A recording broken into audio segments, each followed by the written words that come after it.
Bismillahirrahmanirrahim. Alhamdulillahi rabbil alamin. An bɛ masa Rahamani fo ka barikada ale min sɔnna ni ka bi dunya jira an na. A bɛ k'aw ka Jabaranin So mandi lajɛ nin waati in na n'an ko a ma ko tele ɲɛta. Jɛmukan bɛ ka filɛ aw fɛ, jɛmukan min ni an b'a fɔ a ma faso jɔ kɛnɛ.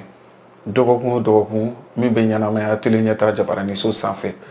Ka wulikajɔw ni cɛsiriw bila sen kan ka ɲɛsin an yɛrɛ ka jamanaba in ma n'o ye ba Maliba ye. Ka se maaw ma walima ka maaw wele maa minnu ni o ye maa hakili juru caninenw ye, denmisɛn b'o la, maakɔrɔba bɛ o la, min bɛ se ka kɛ sababu ye an k'an da don jamana in yɛrɛ kunkanko kɔrɔfɔ la, jamana in a bɛ se ka i jɔ tintin sanfɛ cogo min na. Bi wulikajɔ kɛra an fɛ ka se maa dɔ ma n'o ye honorable Alfuseni Watara. Ale tɛ maa dogolen anw ka jamana kɔnɔna na, bari plateau caman ka tele ɲɛta yɛrɛ ni radio ɲɛta an bɛ se ka fɔ a ka seereyaw caman bɛ tɛmɛ.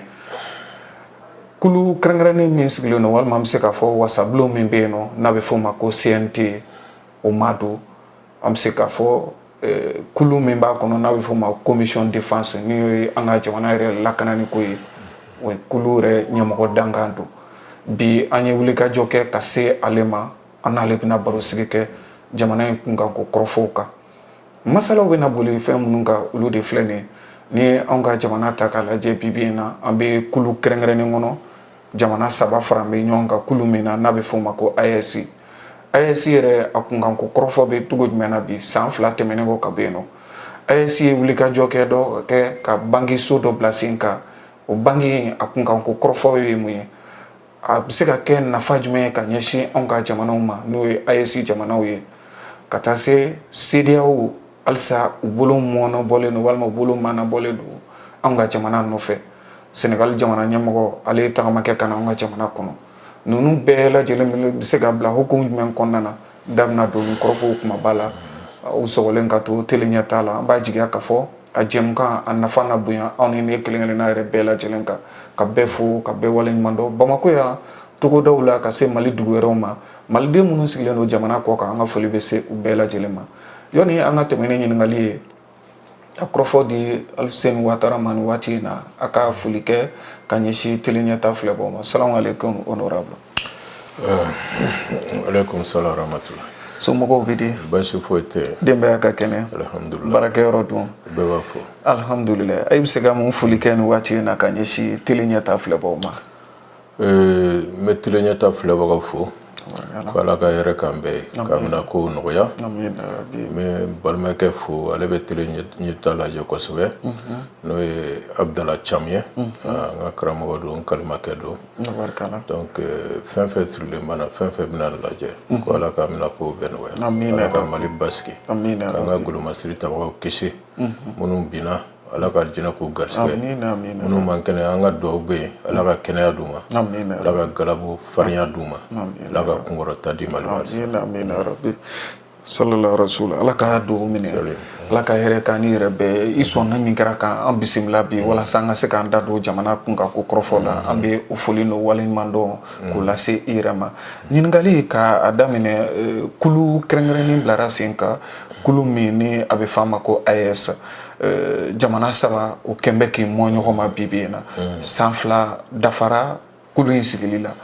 AES a bɛ dangu jumɛn na bi e yɛrɛ ka ye cogo n'i ka faamu na? I y'a fɔ cogo min na, san 2 dafara, san 2 o ye confédération ye. Sinon AES yɛrɛ sigira san 1 san'o ka kɛ. Sigi n'a hakili b'a la, AES sigira le 6 septembre 2023. Donc n'i y'o jateminɛ, kun min nana n'a ye, kun de b'a la. Parce que charte taara avec l'autorité du Liptako Gourma. Kun de fana b'o la. Parce que n'i y'a mɛn Liptako Gourma, o y'a ye an ka jamana saba o jɛlen don dugukolo parti, an ka dugukolo parti dɔ la, n'o frontière b'a ni ɲɔgɔn cɛ fɔlɔ u tun b'a wele Liptako Gourma. Voilà, jateminɛw de y'a jira k'a fɔ ko nafa min bɛ yen yɔrɔ la, sɛnɛ t'a fɛ, jɛgɛminɛ fanfɛla la dugu jukɔrɔ nafolo fanfɛla la ko a barika ka bon ko donc n'a fɔra an ka jamana kelen o kelen ka essayer k'a fɔ k'i bɛ taa tɔnɔma bɔ a bɛ gɛlɛya donc n'an saba farala ɲɔgɔn kan donc o b'a to an bɛ se ka a tɔnɔma bɔ ko ɲuman donc o kɛra a mɛnna depuis 1971-72 jamana ɲɛmɔgɔ minnu bɛ yen olu de autorité du tako gouvernement sigi o tuma la mais après a nana cari jamana saba ninnu yɔrɔ bɛ kan a ma kɛ yen yɔrɔ dɔrɔn yɔrɔ bɛɛ don donc o de la AES créé tɔ an y'a référé Liptako gouvernement kan mun na parce que déjà n'i y'a jateminɛ a yɔrɔ la an tun bɛ espace kɔnɔ n'o ye espace de développement et un espace économique ye déjà o tun b'o kɔnɔ mais lakanako défense de tun t'a kɔnɔ donc AES sigilen défense in de fana donna kɔnɔ k'a fɔ ko an ka jamana saba an bɛ jɛ ka lakana sabati ɲɔgɔn fɛ n'i binna jamana kelen kan o kɔrɔ ye binna tɔ filaw kan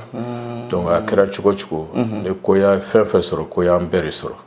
donc a sigira ten de a kɛra alliance des états du Sahel donc a daminɛna ten de après taa ɲɛfɛ jamana ɲɛmɔgɔ y'a ye k'u ka kɛ confédération ye donc u ka taa ɲɛfɛ halisa o de la le 6 juillet 2024 u ye confédération ni sigi donc a yɛrɛ a sigira Niger o tuma donc an ka jamana ɲɛmɔgɔ u ye nin sen saba in de ta n'o ye o ye lakana ye défense ye n'o ye diplomatie ye n'o ye développement ye i y'a faamu donc an bɛɛ ka kan kelen fɔ o la voilà donc a sigira nin ko de kan wa gɛlɛya mun nana n'a ye a ma fɔ mɔgɔ si kɔ bɛɛ y'a ye ko gɛlɛya selen a ma jamana caman y'a essayé k'a fɔ k'u bɛ dɔ fara an ka gɛlɛya kan mais mun kɛra ko yɛrɛ ye an yɛrɛ bɛ jɛkulu min kɔnɔ n'o tun ye CEDEAO ye n'an kun bolo o y'an ka balimatɔn ye olu yɛrɛ de fana nana an bɛ kɛlɛ la tuma min na ka essayer ka an sen kelen ta k'o fosi ka bɔ an kɔrɔ donc o de la il fallait que an jamana ka comme sanction tun b'an saba de kan généralement donc an ka fara ɲɔgɔn kan voilà pour que an ka se ka ɲɔgɔn dɛmɛ. Nka a sigili san 2 kɔfɛ i bɛ se k'a fɔ kunkɔrɔta walima wasa bɛ AES ko la an bɛ don min na i komi bi wa. Wasaba b'a la parce que an ye a sigi sen saba mun kan a sen saba an bɛ ka a ɲɛnamaya kosɛbɛ alhamdulillah a yɛrɛ y'a ye bi an ka lakanaw an ka golomasi tabaw faralen don ɲɔgɔn kan n'o ye force unifiée a état major général o bɛ Niger bi donc u bɛ kɛlɛ la déjà kɛlɛkɛ 5,000 o bilalen don kɛlɛkɛcɛ 5,000 o bilalen don bolo kan fɔlɔ minnu bɛ fɛn kɛ mais hakili la a fɔra k'a bɛ taa ko fɔ 15,000 la 15 millions comme ça bi bi in na u ye brigade d'intervention rapide caman dilan o la minnu don u bɛ kɛlɛ kɛ la yɔrɔ bɛɛ la donc u kɛlen don ka an dɛmɛ kosɛbɛ o la donc an ka jamana saba an y'a dɔn sisan k'a fɔ ko terroriste e tɛna se ka k'i bɛ bi Mali kan ka boli ka t'i dogo Niger ou bien ka t'i dogo Burkina o fana bɛ ten ni i ye kojugu kɛ Burkina k'i bɛ kana Mali la o tɛ se ka kɛ tugun n'i y'a kɛ Niger k'i bɛna Mali la ou bien ka bɔ Mali la ka taa Niger ne ninnu y'i sɔrɔ an bɛɛ de bɛ jɛ k'i dasi ɲɔgɔn fɛ donc ɲininkali t'a la tugun k'a fɔ n'i donna Niger est-ce que Mali golomasiri tabagaw u kan ka autorisation demander ka t'i nɔfɛ o tɛ yen tugun donc o de ye ko caman nɔgɔya bi bi in na donc an bolo bɛ ɲɔgɔn bolo la kosɛbɛ sur le plan international aussi an ye jamana wɛrɛ mɔgɔw ka ko an bɛ kan kelen de fɔ fana voilà c'est à dire que fɛn fɛn tɛ gɛlɛya don an jamana kelen ka yɛrɛya kɔnɔ donc AES confédération an bɛ jɛ k'o kɛ o de fɔlen don donc fɛn fɛn ye an ni mɔgɔ dɔ ka rapport ye a yɛrɛ y'a ye par exemple jamana mun kɛra terroriste jamana yɛrɛ n'o ye Ukraine ye bi an ye relation diplomatique tigɛ an cɛ tɔw fana y'o kɛ directement donc bi bi in na kɔni an bɛ ten de an tɛ baga mɔgɔ ma an tɛ mɔgɔ dalakɔrɔbɔ mais an bɛ k'an yɛrɛ de lakɔlɔsi dɔrɔn k'an yɛrɛ taga donc ni mɔgɔ sera ma an bɛ jɛ k'i kɛlɛ voilà alhamdulillah i da sera ma sisan AES jɛkulu jamana saba Mali Niger ka taa se Burkina Faso ma ɲɛfɔliw la i da sera yɔrɔ dɔ ma min ye sɔrɔ ta fanfɛla ye an y'a ye k'a fɔ bangi dɔ bilara sen kan AES ka hukumu kɔnɔna na banki mun do de ani ka se ka ɲɛfɔli kɛ teleɲɛta filɛbaw ye faamuyali ka se ka sɔrɔ a la ani a bɛ dabolo jumɛn na bi an ye banki mun sigi a siège bɛ Mali la yan Bamakɔ yan an hakili la ɲɛmɔgɔba mun taara sisan o kɛra o ye Burukinabe de donc komi i bɛ banki ka baara dɔn banki ye sɔrɔ bosoyɔrɔ ye banki ka baara saba de bɛ banki la généralement mɔgɔw bɛ se ka t'u ka wari kalifa yen donc a bɛ se ka juru don mɔgɔw la a bɛ mɔgɔw dɛmɛ fana ka u ka paiement kɛ donc banki ka baara bɛ o de kan kosɛbɛ mais n'i ye jateminɛ kɛ o ye banque commerciale ye banque an ye banque mun sigi o ye banque d'investissement de banque confédérale d'investissement banque d'investissement banque ka baara la fɛn dɔ bɛ yen an b'a fɔ o ma haut de bilan u b'u occuper o de la généralement k'a fɔ ko e mɔgɔ gansan i bɛ t'i ka wari déposer fɛ o tɛ kɛ voilà mais olu bɛ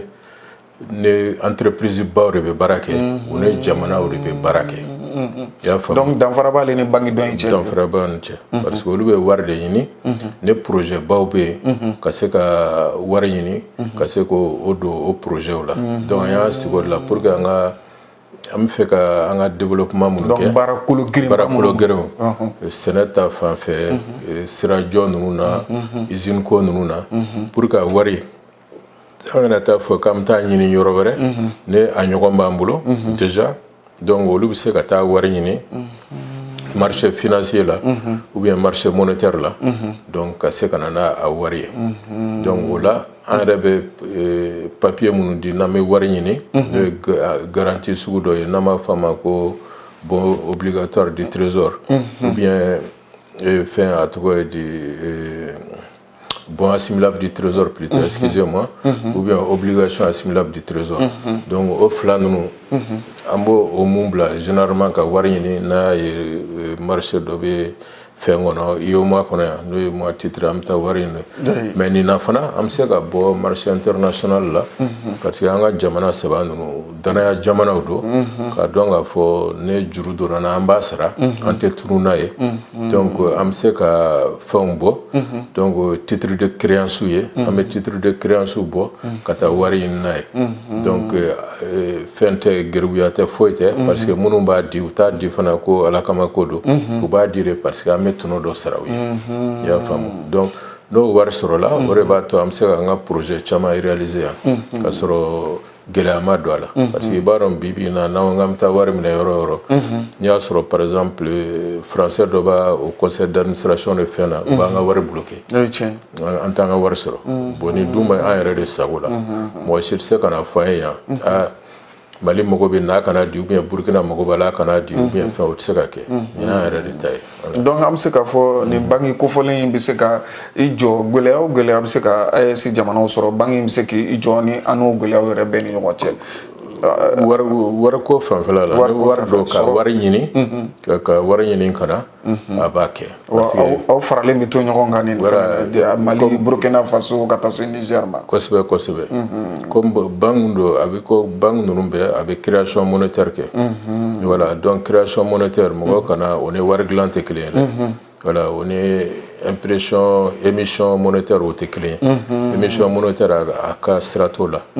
parce que n'i y'a fɔ tuma a bɛ mɔgɔ kɔnɔ ko AES wari kura ale de bɛ n'o kɛ non non o t'a ka baara ye ka AES wari kura bɔ o ye banque wɛrɛ de ka baara ye n'an b'a fɔ olu ma généralement banque centrale o ye institution financière minnu ye olu b'u dama mais nin ye wari yakuba yɔrɔ de voilà pour que ka se k'an ka projet financer alhamdulillah o b'a to an bɛ ɲininkali kɛ sɔrɔ bɛ cogo jumɛn na bi AES jamanaw kɔnɔna na min ye Mali Burkina Faso ka taa se Niger jamana ma ni ma ko kɛ ka dantigɛli kɛ a sɔrɔko kan an bɛ don min na komi bi bari an bɛ sɔrɔ ta sira fɛ halisa banki ko la ka na sɔrɔ ta sira fɛ n'i ye a lajɛ bi généralement FM bɛ publication minnu kɛ ani an bɛ YEOMA la olu yɛrɛ bɛ publication minnu kɛ n'o ye indicateur ye o indicateur ninnu a ka ɲi an bolo bi kosɛbɛ parce que o indicateur bon n'i ye jateminɛ kɛ u bɛ déficit budgétaire mbala un déficit budgétaire bi amambo on kelen do ko maîtriser ko sebe inflation euro la o fana maîtriser le no parce que fora ko inflation na parce que ni anga jamana sabata ni ala je inflation barka mabo peut-être il va sur mal la inflation barka ka bo doni katema toka parce que par exemple ni Niger la ya bi ba sur olu ni siman jatemne ba sur ton beta batan kelen a challenge batan fla alors que en fait avec ko fo ba mugani fena c'est 140 000 ba mugani segi ou bien fena donc différence ni numbe e ba sur fendo fana ba fait musu ko ka no nga teme euro toka mais inflation maîtriser le no mais inflation fana te anga jamana saba fana ka baray parce que inflation keleli o banque centrale de ka baray no BCAO mais anga budget politique budgétaire de bambolo donc amboro employé mais au politique budgétaire au fana yoro la nia la ma jambala dron o ye pression fiscale ça veut dire que nia nga PIB la nga PIB ka progresser PIB muye nga jamana chakedao kera gouvernement kera kere ame fait que mu glan sankono ame na fola ke mu yakube sankono o jate mine bibina anga jamana saba progresser la kosbe mais ni yo fana jate mine ola anga sale akemu minewla fiscalité yoro yi o fana be jate mine ka laje est-ce que o yoro la anga économie galabu ka kene kosbe bo yoro la majere be yoro la parce que ni voilà ni yoma fen jate mine a folendo ko keme sarala warum se ga dala je salena nya nga sorobe jate mine no PIB amanga jigi mugan jugoro bo bibina ame tan nan ne damador la donc ana yoro kaja mais bi anga mumanga impôt kuna bi no ye directeur général des impôts no ye Janka Fade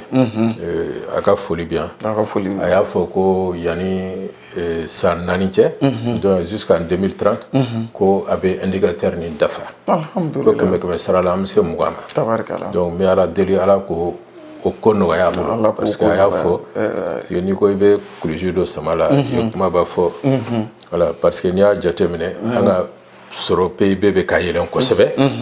donc il faut que ale bena bara munge pour que so mugami ale ka baraka nga temeno o baraka e chien saba chien nani ame baraka munge pour que nga PIB dale ale ka nga o nyoko effort chien nani chien duru de pour que ga se kana ne indicateur ni kasi keme sarala kasi 20% alhamdulillah donc na boro yoro la o ye maje mais mu fana banga économie gila ko sebe o ya ye banque fo sanga secteur bancaire mu ye banque commerciale nu ye mo ko tetu ga war blay no duma ke jamana se ka tanye parce que ni wari blale no ngoro dona jugura ni fen jamana il faut que wari ka circuler o re ka di wari parce que ni a jate mine ka bobulu do kono ka bobulu do kono mo ke meti ga war bla bangla malla bi keme sarala abe tan nan ne tan durure ka entre 14 et 15% atete mo ga o jigineno o ka do ko jugo na soro be ko meta ika war bla bangla akuma to bangu bi se ka projet chama financer mais bibi na niya mo chama fo a meta bangla ante juru soro parce que liquidité war de té mais war de té taux de bancarisation ka ko jamana voilà war de té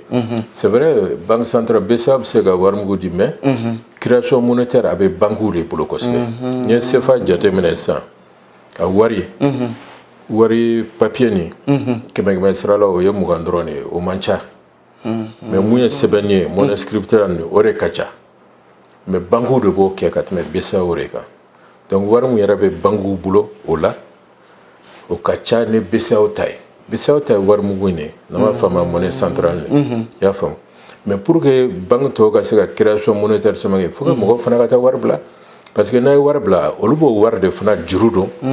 pour que ga tuno nyina ga yere fana be dosra la mais ni ebe iga business ke teta war bla ba marayoro do ore maje chama ba fe nga keme sigila tan nani bonyongo maldu na munu betu ka war bla bangila onga ka o chiffre do ya ni to inata nyefoli dobola wa honorable mauti tu ka war bla bangila onga jamana ngone nyefoli bala family bala parce que anga mo de londo muna sanu fere an delen do warimugu in la warijɛ la dugu caman na o tɛ yen tugun parce que dugu caman na n'i bɛ sanni kɛ ko f'i k'a kɛ i ka compte de fɛ bon n'o dun fana kɛra o b'a to an ka impôt mɔgɔw bɛ se ka jateminɛ kɛ voilà pour que i ka sɔrɔ donta ni bɔtaw voilà donc an kun ye pression fiscale mun fɔ o fana bɛ se k'o augmenter donc mɔgɔ caman tɛ fɛ k'a dɔn yɛrɛ o ka sɔrɔ ye mun ye ainsi de suite parce que n'i taara wari bila banque la dɔrɔn i kɔlɔsilen don i y'a faamu o man di mɔgɔ caman mɔgɔ dɔw fana bɛ yen a sɛbɛnni ka gɛlɛn o ma parce que kalanbaliya b'a la dɔw fana bɛ o t'a faamu ko k'a fɔ ko par exemple n'i taara i ka 100 bila banque la banque fana ka parce que n'i ye compte à vue dayɛlɛ par exemple n'i ye particulier et comme personne physique banque bɛ service minnu kɛ u bɛ dɔnni mun tigɛ a la o tɔrɔmɔɲɔni min bɛ tigɛ voilà o ka jo ninnu o man di mɔgɔ caman fana ye mɔgɔw t'a faamu tu vois parce que dɔw bɛna fɔ ne n delila ka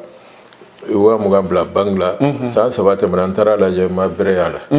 voilà bon e m'a kɛ dépôt ye e y'a kɛ compte à vue i kan ka bon o tɛ kelen ye quoi sinon n'i kun taara k'a kɛ dépôt ye au contraire u bɛ dɔɔni fara kan tuma bɛɛ i y'a faamu voilà nka ni ɲɛfɔliw fana kan ka caya an ka jamana kɔnɔ min bɛ se ka to mɔgɔw ka timinandiya sɔrɔ k'i kunda banques fana kan voilà mais c'est vrai banque b'a ɲɛfɔ mais n'i yɛrɛ fana i ye courage ta i bɛ se ka taa u b'a ɲɛ f'i ye par exemple banque filɛ nin ye sisan par exemple BMS filɛ nin ye n'i taara BMS banque mun don a ka dynamisme ka bon a bɛ mɔgɔ accompagner kosɛbɛ u bɛ se ka taa kofi fɛ yen ka fɛnw ɲɛ f'i ye k'i bilasira ko ɲuman ka dɔnniya caman d'i ma peut-être banque bɛɛ t'a kɛ sinon BMS b'a kɛ kosɛbɛ yɛrɛ voilà parce que u ka directeur yɛrɛ n collègue do docteur Koyita ale bɛ économie maîtriser kosɛbɛ voilà donc même n'i y'a jateminɛ sisan u ka conseil d'administration ka ma mɛn u sera ka wari mun labaara a bɛ taa ko fo milliard 2 la donc u ka dynamisme ka bon quoi an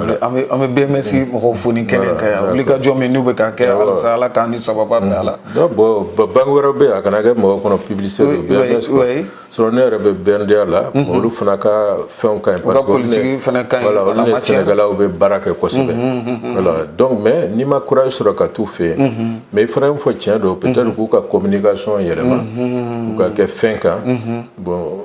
comme système de communication mun don agence fana bɛ yen minnu bɛ se k'a kɛ peut-être i b'a sɔrɔ c'est pas marché comme an ta kɔnɔ ala ka ani sababa bɛɛ ka teleɲɛta filɛbaw fo honorable o b'a to an bɛ taa ɲininkali la min ye farafinna tilebi jamana faralen tunu ɲɔgɔn kan kuluba kɔnɔ n'anw yɛrɛ tun b'an yɛrɛ sɔrɔ a kɔnɔ n'a bɛ f'o ma ko CEDEAO hali ni y'a sɔrɔ an jamana saba anw kɔni ye an fosi ka bɔ a kulu in kɔnɔna na bi u tɛgɛ mɔnɔ bɔlen don anw nɔfɛ kun walima an bɛ se k'a fɔ tile 2 in na Sénégal jamana ɲɛmɔgɔ ale ye tagama kɛ ka na anw ka jamana kɔnɔna na nka yoni an k'an da don o kɔrɔfɔ la ka se ka walawalali ba di an bɛ taa sɛgɛn lafiɲɛbɔ la sɔɔni dɔrɔn an bɛ segin ka na CEDEAO kun ka ko kɔrɔfɔ ani Sénégal jamana ɲɛmɔgɔ ye tagama min kɛ ka na anw ka jamana kɔnɔna na da bɛna don olu la ka taa se kɔrɔfɔ wɛrɛw ma a k'an sɔrɔ foli ani waleɲuman dɔw ko lase aw kelenkelenna bɛɛ lajɛlen ma jɛmukan waati filanan ni an sigilen o kɛnɛ kan i n'a fɔ an y'a fɔ ɲɛna cogo min na a bɛ ka teleɲɛta de filɛ faso jɔ kɛnɛ bi an wuli ka jɔw bilara sen kan ka se honorable Hussein Ouattara ma ale tɛ maa dogolen ye teleɲɛta filɛbaw bolo walawalaliw bɛ ka kɛ ɲɛfɔli bɛ ka kɛ an ka jamana sɔrɔko AES kunkanko kɔrɔfɔw da donn'olu la kɔrɔfɔ kunfɔlɔw la ɲininkali tun nana da yɔrɔ min na o de ye ka fɔ farafinna tilebi jamanaw ka fara ɲɔgɔn kan jɛkuluba ni jamana 15 bɔɲɔgɔnko tun bɛ i yɛrɛ sɔrɔ a kɔnɔna na nka ni waati laban ninnu na Mali Burkina Faso ka taa se Niger ma an kɔni bɔra a jɛkulu kɔnɔna na nka halisa u tɛgɛ samanen don Mali nɔfɛ an y'a ye k'a fɔ Sénégal jamana ɲɛmɔgɔ n'o ye Diomaye Faye ye ale ye tagama kɛ tarata ka na anw ka jamana kɔnɔna na honorable CEDEAO ka samani Mali ni Niger ni Burkina Faso nɔfɛ e b'a bila cadre jumɛn kɔnɔ ka taa se Sénégal jamana ɲɛmɔgɔ ka nali tarata anw ka jamana kɔnɔ hakilina jumɛn b'i la nin ko ninnu na e ye jateminɛli kɛlaba ye e bɛ wasabulon kɔnɔ n'o ye CNT n bɛ kuma daminɛ fɔlɔ an bɛ Sénégal président Bassirou Diomaye Diakhar Faye an b'a fo a bɔra a ka so a nana a ka so an ye Sénégal cɛ bi ko tɛ peut-être an kɛra jamana kelen ka tɛmɛ ni y'an fɛn fɛn la i b'a sɔrɔ an dɔ somɔgɔw bɛ voilà ne yɛrɛ bayanfan o ye Sénégal kaw ye o ye Camlakaw ye an cousin caman bɛ Sénégal ye tout mais n'i y'a ye Bassirou Diomaye Diakhar Faye nana yan c'est pas parce que seulement a kɛra CEDEAO ɲɛmɔgɔ kura ye mais o dɔrɔn tɛ parce que an ye Sénégal cɛ ko ba de b'an cɛ n'o ye sanni feere jago ye i y'a faamu Sénégal filɛ nin ye port ba de bɛ Sénégal bolo donc Sénégalais y'u ka port à son temps u sera ka Dubaï ne fɛn ninnu ka investisseurs convaincus u ka port nin bonya kosɛbɛ u ka port autonome bien a ɲɛmɔgɔ Kone voilà dɔnbaga don n b'a fo yan fana cɛsirilen don kosɛbɛ alhamdulillah o kɛlen don ka ouverture ba de fana kɛ an ye parce que n'i y'a jateminɛ fana n'a bɔra an na client wɛrɛ t'u la ten Mali dɔrɔn de fana y'u ka client yɛrɛ fanba ye an de ka surun la parce que n'i ye Burkina ta déjà Côte d'Ivoire Burkina kɔnɔ Ghana bɛ Burkina kɛrɛfɛ Togo bɛ yen Benin bɛ yen Nigeria fana ka surun la ka tɛmɛ même Dakar kan bon Niger fana bɛ ten Nigeria bɛ yen fɛn bɛ Algérie bɛ yen Libye bɛ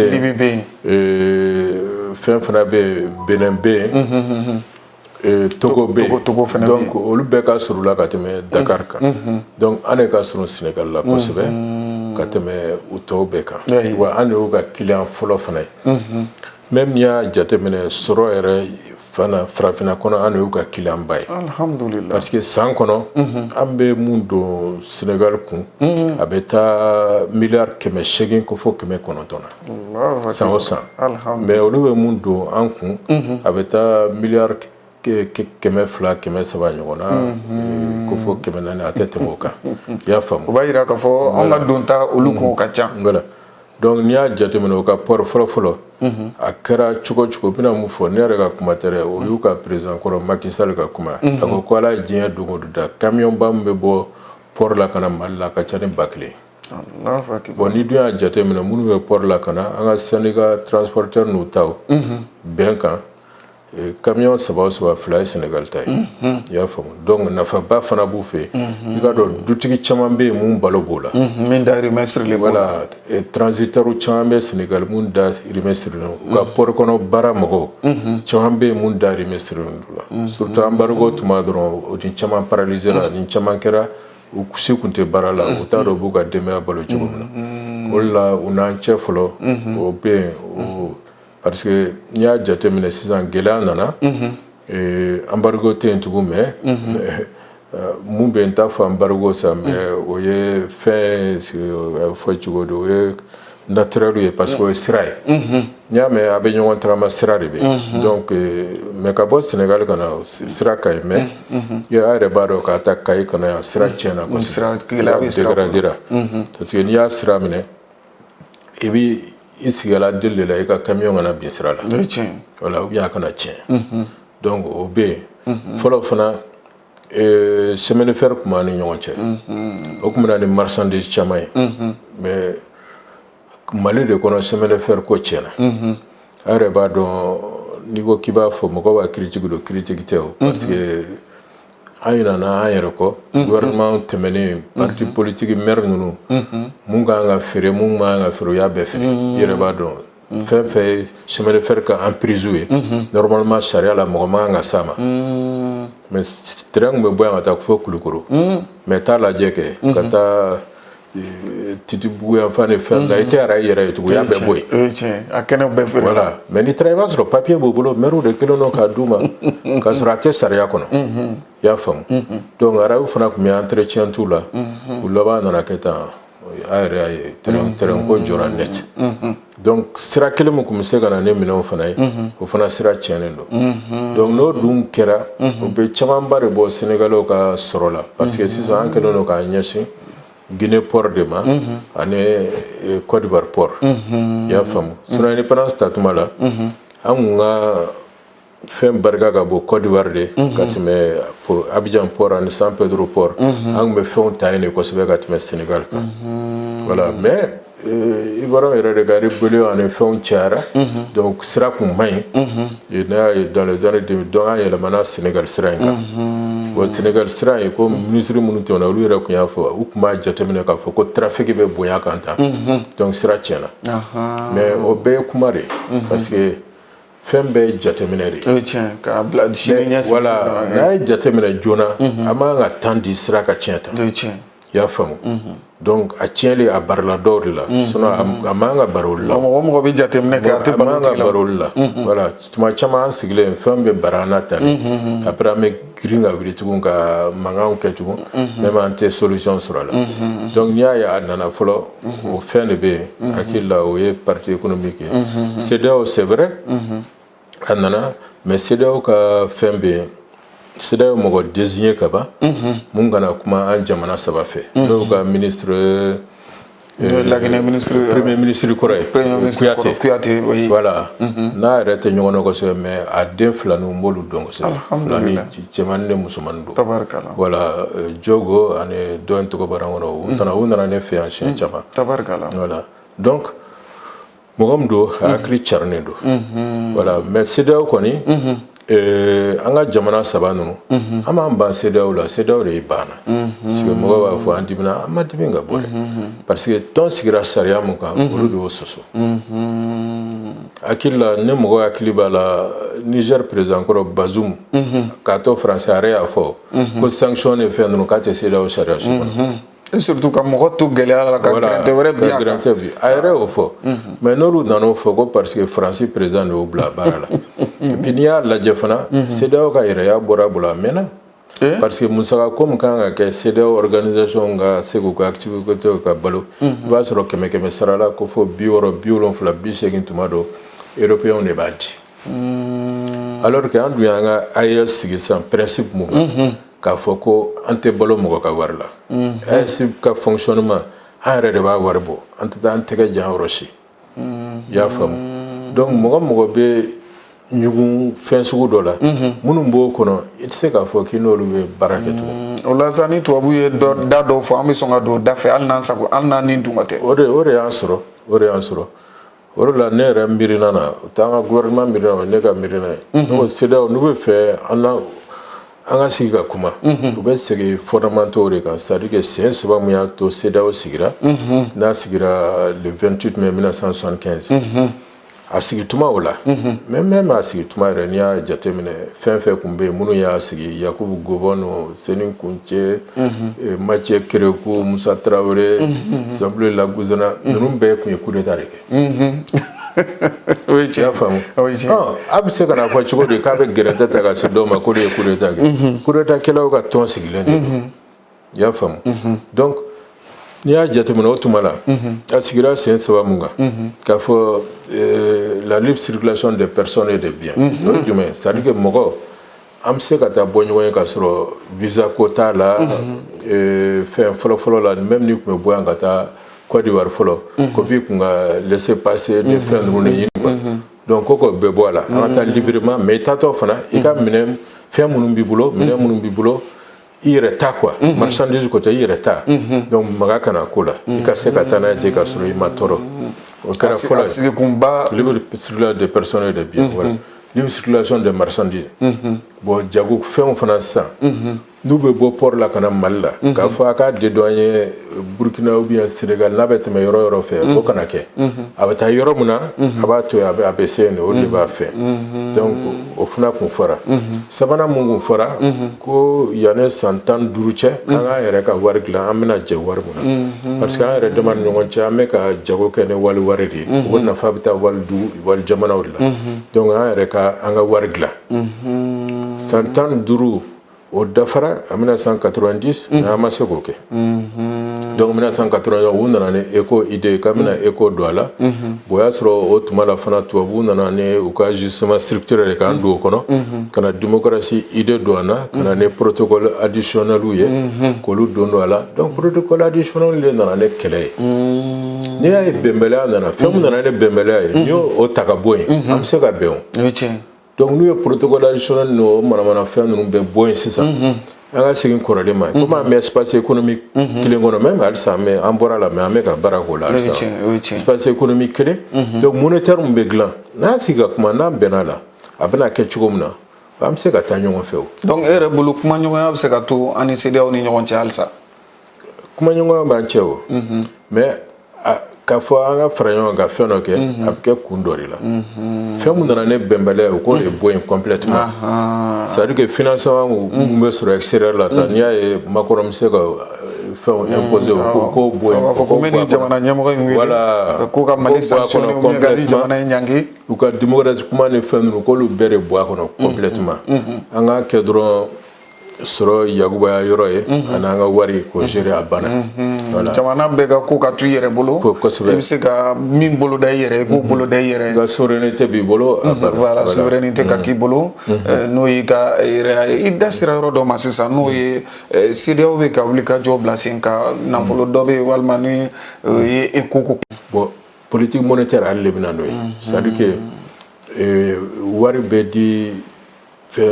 juru mun na c'est à dire que a bɛ crédit mun di a b'a di ne tɔnɔ mun ye n'o ye taux ye ka inflation kɛlɛ c'est à dire que fait de richesse ale de b'o fana la kɔlɔsi ani wari bɛ ni wari tɔw bɛ falen cogo min na voilà n'o ye taux de change ye ale de bɛ o bila sen kan donc tant que banque centrale tɛ yen fɔlɔ kuma jumɛn bɛ yen CEDEAO banque centrale tɛ yen fɔlɔ donc n'a ye banque centrale ye ka configuration lajɛ k'a fɔ ko nin de bɛna éco nin dilan en ce moment an b'a dɔn critère minnu bɛna k'a la an bɛ se ka kuma o la mais politiquement k'a fɔ tan dɔrɔn k'a sɔrɔ banque centrale tɛ yen parce que ni banque centrale tɛ yen danaya tɛ se ka da fɛn kan wari kan. donc e yɛrɛ bolo nin tɛ sisan ko ye fɔlɔ e ka jate la. a bɛ se ka kɛ sisan ko ye n'u bɛnna kan wari dilannen koba tɛ o a bɛ se ka kɛ mais garaba de la a tɛ se ka kɛ parce que n'i y'a lajɛ européens ka euro sisan u mɛnna kuma la fɔlɔ u ye san 15 ɲɔgɔn kɛ u y'a kɛ numériquement fɔlɔ a tun bɛ yen tout même sani a ka kɛ euro yɛrɛ écure tun bɛ yen fɔlɔ u ye wariw jate minɛ o la mais sani u ka monnaie fiduciaire c'est à dire ka papier mugu nin bɔ yɛrɛ a ye wagati ta donc mais diɲɛ développé sisan technologie développélen don a bɛ se ka kɛ mais komi n y'a f'i ye cogo min na tant que wari tigi yɛrɛ ma ye fɔlɔ an tɛ se ka kuma. ayiwa honorable kulu bɛ ka sɛnsɛn ka se siɲɛ ma an bɛ kɔrɔfɔ labanw kɛ ni walima ɲininkali labanw ka ɲɛsin an ka jamana wolomasiri tabaw ma nin wagati laban ninnu na tɛgɛdi ɲɔgɔnma hukumu kɔnɔna na an y'a ye k'a fɔ an ka jamana a ye kɛlɛkɛminɛnw kɛrɛnkɛrɛnnenya la sanfɛ kɛlɛkɛminɛ minnu bɛ yen nɔ ni maa tɛ don pankuluw kɔnɔna na n'a bɛ f'o ma ko drone olu caman sɔrɔla kɛlɛkɛminɛ kɔni alhamdulilayi bi farafinna tile bi jamanaw fɛ walima farafinna yɛrɛ kɔnɔ Mali bɛ se ka i disi gosi ni a ka kɛlɛkɛminɛnw ye honorable ni a fɔra k'e ka dakuruɲa fila fɔ Mali wolomasiri tabaw kan bi e bɛ se ka mun sɔrɔ ka fɔ. n ka foli b'u ye. tabarikala. komi fɛn b'a fɔ cogo min na tɔgɔ dɔnkilidala la ko cɛw don cɛminɛ cɛw don o ye tiɲɛ u bɛ baara la su ni tile u bɛ baara kɛ condition min na mɔgɔ caman t'a dɔn dɔrɔn de i m'a ye ninnu bɛ taa yɔrɔ la ji tɛ yen k'i ko yɛrɛ ani fɛn ninnu mais u bɛ kɛlɛ la mɔgɔ n bɛ misali dɔrɔn di mɔgɔw ma faransi filɛ yɔrɔ a développélen don Corse mɔgɔ rébellion tun bɛ yen Corse mɔgɔ k'u bɛ kɛ indépendance ta état Bazasuna na u ye san joli kɛ u ni tubabu ka fɛn ka bon an ta mais u ye san joli kɛ sani u ka se ka se olu la a mɛnna Espagne fana filɛ nin ye halisa fɛn bɛ yen état fɛn minnu bɛ fɛ basque ninnu bɛ fɛ ka fɛnw kɛ tu vois san joli u b'a kɛlɛ la Angleterre filɛ nin ye Angleterre fana ni Irlande du Nord ni fɛn u ye san joli k'a kɛlɛ la sani ka se ka mais même olu caman u dalen don fɔlɔ u ma ban donc a kɛlɛ sugu k'a fɔ ko ka ban yɔrɔnin kelen a ka gɛlɛn mais voilà an b'a kan a bɛ ka mɛn mun kɛ dɔw b'a kɔnɔ ko an dɛsɛra ou bien fɛn o tɛ o dugu caman bɛ yen a b'a la n'i ye Amérique latine ninnu ta a kɛlɛ caman bɛ yen halisa dɔw yɔrɔ dɔw bɛ yen Colombie ninnu b'o la kɛlɛ bɛ kɛ voilà yadɔ n tɛna Congo exemple ni fɛn ninnu mais Ala k'an kisi an ta kana ko ye seulement an ta ye mun ye jamana wɛrɛw de bɛ nin ko kɔrɔ parce que n'i y'a jateminɛ le 25 avril ani année fils attaque le 25 avril mɔgɔ 12,000 ani 500 ɲɔgɔn o de binna Mali kan. Jɔn ye marifa di olu ma, jɔn ye fɛn d'u ma, o warimugu bɔra yɔrɔ jumɛn? Hakili la Niger président général Tiani ye o jaabi parce que a ko avion mun taara ni nin wari ye a jiginna yɔrɔ min na avion tiɲɛna a jagara ka escale kɛ yɔrɔ de la yen jamana mɔgɔw nana k'a fɔ ko mun b'a kun u y'a lajɛ wari de bɛ yen u tun ye nkalon tigɛ k'u bɛ taa n'a ye Sierra Leone ou bien yɔrɔ jumɛn Sierra Leone tɛ fɛn mun bɛ Guinée Bissau ou bien fɛn k'olu welela olu ko ko ayi ko BCEAO tɛ ka wari ci olu ma k'olu ma wari commandé après u sɔnna ka reconnu k'a fɔ k'a bɛ ka taa Côte d'Ivoire de voilà mais a ko ko Côte d'Ivoire fana kan de bɛ yen ka terroristes entraîner Ukrainien instructeur ni fɛnw bɛɛ bɛ yen donc warimugu nin a mana kɛ o n'i y'a ye ninnu bɛ kɛlɛ la o dɔ de bɛ ka wari d'u ma n'a danna yɛrɛ ma san b'a sɔrɔ an ye nin kɛlɛ in ban seulement ka bɔ kuma la n bɛ a fɔ sifinnakaw dɔrɔn de parce que sifinnaka minnu bɛ ka sacrifier tan minnu y'a miiri k'a fɔ k'u bɛ se ka sɔrɔ telima kɛ ka sɔrɔ fɛn m'u sɔrɔ hakili la bi u bɛ fili la parce que an ka golomasiri tabaga bi u muɲuna u ye kangari da ka dɛsɛ kangari da tɛmɛna sisan n'u y'i sɔrɔ dɔrɔn u b'i dasi hinɛ tɛ yen tugun hinɛ banna bi hakili la mɔgɔ fɛn b'a kɔnɔ sisan lafiya t'u yɛrɛ lafiya tuma tɛmɛna donc n'u ye ɲɔrɔyanfan ni fɛn dɔrɔn a yɛrɛ ye sa baara i tɛ ɲininka n'i minɛna la dɔrɔn i dasira donc an b'a fɔ somɔgɔw halisa u k'u janto ka kuma denw fɛ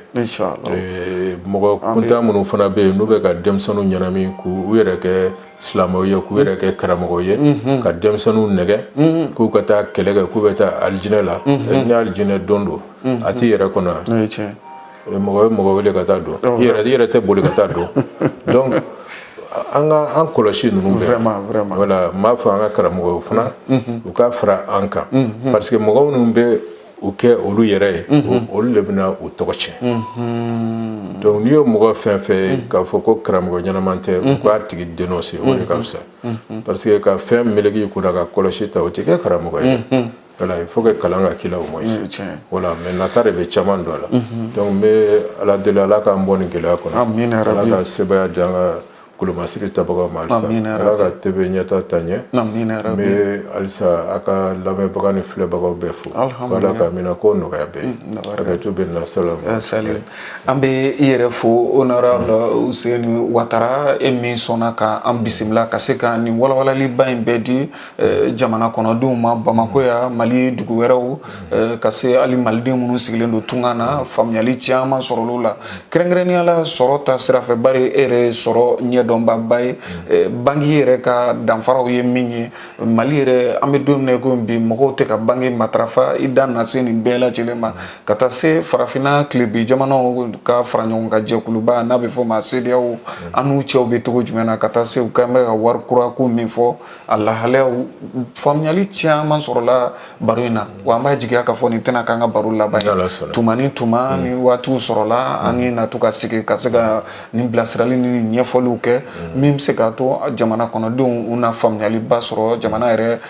kunkan kokɔrɔfɔw la jamana lahalayaw la an bɛ i fo ka i waleɲuman dɔn i sɔnna ka nin waati min accordé an ye k'a fɔ ko i Ouattara nin bɛ dansigi kɛ bi faso jɔ kɛnɛ na wulikajɔw tun kɛra ka se Useni Ouattara ma maa don min ni a ka wulikajɔw fanga ka bon jamana kɔnɔ tele ɲɛta ni arajo ɲɛta kɔni filɛbaw ni a lamɛnbaw bolo maa dogolen tɛ ka taa se Mali yɛrɛ kunnafoni di sira caman ma kɛ bari tuma ni tuma ka wulikajɔw kɛ ka ɲɛfɔli kɛ jamana kɔnɔdenw bɛ se ka faamuyali sɔrɔ sujet d'actualité la cogo min na o ye a ka wulikajɔ ye an bɛ a yɛrɛ fo ka a waleɲuman dɔn ni Ala sɔnna ma